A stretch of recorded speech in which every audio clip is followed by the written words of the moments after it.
morning, everybody. It's Brooke with Mrs. Cog Hill Farm, and I'm standing out on the porch to some much cooler temperatures. We sure needed it. I wanted to show y'all something that you recognized in my last video, that I was standing on the porch, and that was in the reflection of the window. You guys could see some of our hummingbirds that we have zooming by. So before we get started, I wanted to see if I couldn't show you a few of the hummingbirds that we have here in central Alabama, and that is the ruby throat hummingbird. Now, hummingbirds are about to start making their migration to southward, and we have 3 feeders that we keep changed out. We fill them up about every 2 to 3 days, even if they're not empty, just so they'll have fresh food and be healthy. So I've got the boys here with me. I don't know if that's gonna be a good thing or not, but we're gonna sit here and try to be real quiet. Can y'all be real quiet? And see if we can't catch a hummingbird in our camera. And I got Dee Dee over here too. She's found her a spot on the map, but I'm gonna sit down here and see if we can't catch some of these hummingbirds before we get started today. See, you can actually hear them. You can see we've got 2 feeders on this side of the porch over here. There goes some. I don't know if you can see them on camera or not, but that was 3 right there. There goes one. And it has been such a joy to sit and watch these beautiful little birds. I think there's 5 right here right now.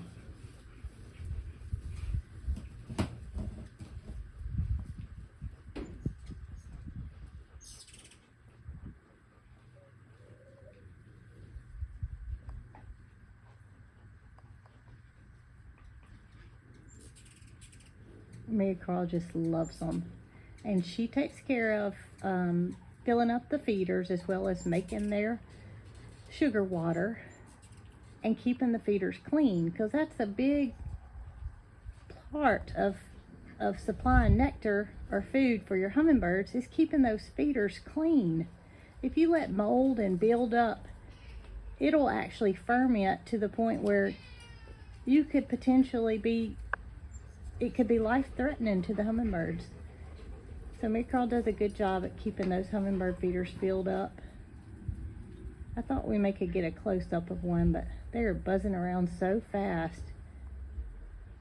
I think the side-by-side's kind of blocking it, but he's actually drinking right now.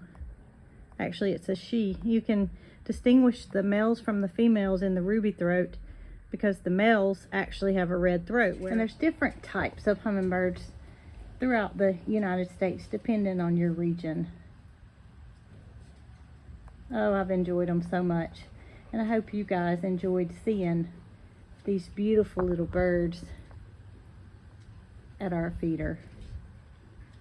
So now on to what I've got going on today, and that is I want to make sure you guys are aware of an event that we have coming up here in our local area. It is a YouTube meet and greet, and it is at Petals from the Past, which is our favorite nursery, and we're so fortunate to have it right here near us. But it will be held on September the 9th, which is a Saturday, at Petals from the Past, from 9 a.m. to 5 p.m. And it is being called the Great Fall Garden Festival. And that's for a reason. There are going to be lots and lots of YouTubers there. Some of them you know, some of them you may not know. But I don't think that anyone there would disappoint, because there's all different types of things, from woodworking to, of course, gardening, to craft making, to sewing. I mean, there's all kinds of YouTubers that are going to be at this event. So if you guys don't have plans for September the 9th and you are able to come to the event, it's totally free, and we would love to meet you. And I'm talking about this because I don't think that I mentioned that's why I was wanting to get the curtains replaced in the little canned ham that we have. The canned ham is going with us to the meet and greet. And instead of a tent, we're gonna use the canned ham with its cute little awning that we have for our meet and greet. So the awning will provide shade for you guys as well as us. I think it'll provide a perfect picture opportunity for anybody who's wanting to take a picture with us or with our camper or whatever. But we're excited about this event, and I just want to make sure that all of you are aware that it is going to happen September 9th, 9 a.m. to 5 p.m. at Petals from the Past. I wanted to show you guys my project of making these curtains. While I did not do any video of me sewing the actual curtains, I did realize that there's more to sewing than just sitting down and mashing the petal. I learned real quick that there's maintenance that has to be done on this sewing machine. And I broke a needle during the process of sewing. My thread came out 2 times, my top thread. I'm sure you guys probably are laughing at me thinking that, oh, that's not a big deal. But it was to me because I didn't know how to fix it. So I had to call for help, and that was Marycarl. Now, she didn't mind helping me, and she got me back rolling in no time. But to be my first project, I'm just glad it got done. I completed my first sewing project. So y'all come with me. And little Dee Dee here. Hey, baby. And we're going to go over to the barn where the canned ham is stored and show you my curtain project. So I think I've told y'all this before, but when I go to get on the side-by-side, this little dog is so delighted, and she does not want to miss her ride. So here we go, off on the side-by-side to get to the barn to show y'all these curtains.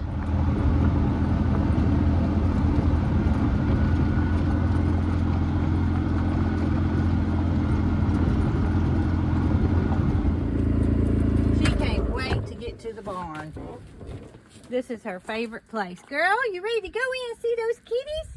Right, here I am in the barn. Here's Mr. Sylvester. Come here, buddy. Come here. Oh, you're growing up too fast. Yeah, you gonna show me your belly? Where are the rest of the kitties? Huh? I hear you purring. All right, let's go see where Bramble and Biscuit are. Uh-oh. Guess who's up top? All right, well, I see you have made your own kitty city without my help. And that's a good thing, buddy, because I hadn't had time to get started on it yet. But y'all can see this barn is a kiddie's playground. Because guess where I see Biscuit is? She's on the top of the milk room, which is no problem for her because she's got plenty of ways to climb and get up and down and visit with her friends and feel safe, all while keeping the mice population at tow. Right, babies? Uh-oh, she's gonna come down. Come here, baby. Or clean up one. Bramble, you be careful up there, buddy. Before I show you guys what I've done to the camper, I want to make sure you noticed my shirt. And I want to thank DJ at Arms Family Homestead, as well as Daniel, for sending me a shirt that says, "Just a girl that loves donkeys." It's really cute and I love it. Here is the outside of the curtains. You can see that the fabric is on this side and it's on the inside as well, which is what I wanted. I was able to fold my fabric over without cutting it and sewing it together.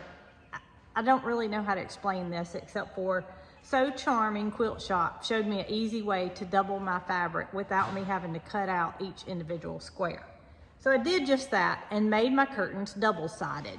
And I'm going to show you all the windows from the outside before we go on into the inside. Aren't they cute? I think that the yellow just shows up so good on the aqua and white camper. You can see a perfect example of the Yellowstone emblem that is in yellow. And that's why I chose to go with the yellow fabric, because I think it just brings out that logo and allows you to see that little hint of yellow. All right, so on to the door. I did put curtains on the door window as well. And the last window is right here.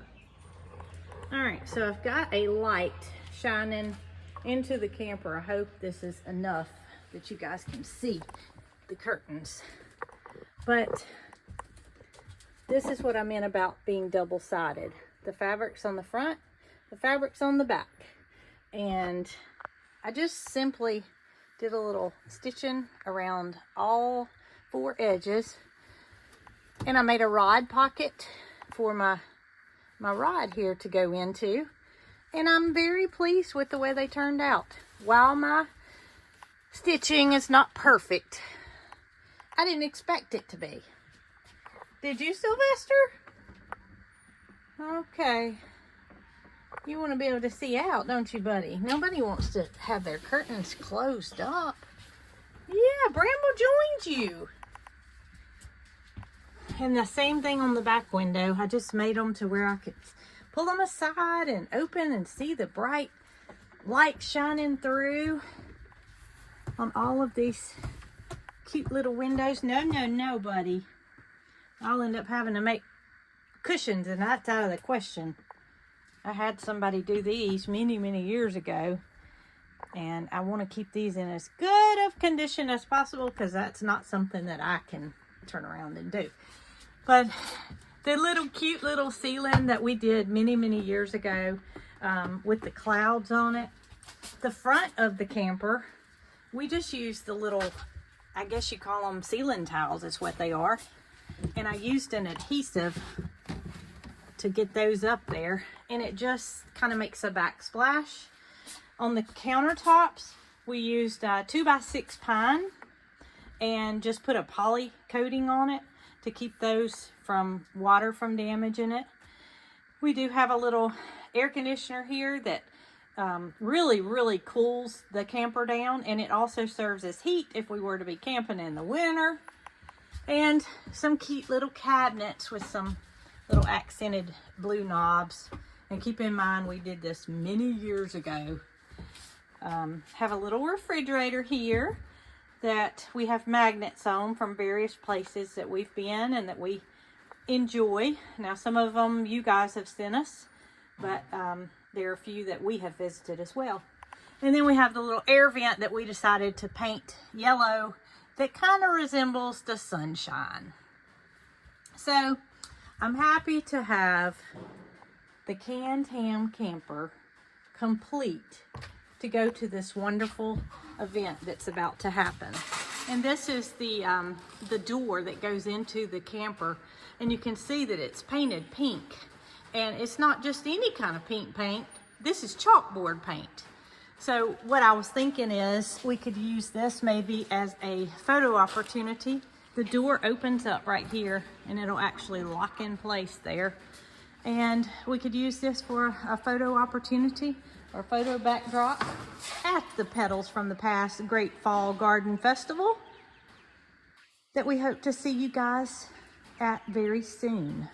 So it's obvious that Miss Biscuit has changed locations so she could see what I was doing. And girl, you sure got a good spot up there. You can oversee what everybody's doing. Isn't that right? Okay. Stay safe up there. All the while, Bramble's full of dust, and Sylvester's down here putting on a meow show. And there's little Dee Dee. Hey, girl. So, y'all, this little camper, we worked on this project many years ago. And at the time, we didn't have so much going on, but it still was to where we had to fit it in. But I'm so glad we completed it, because this little camper means so much to me and my family.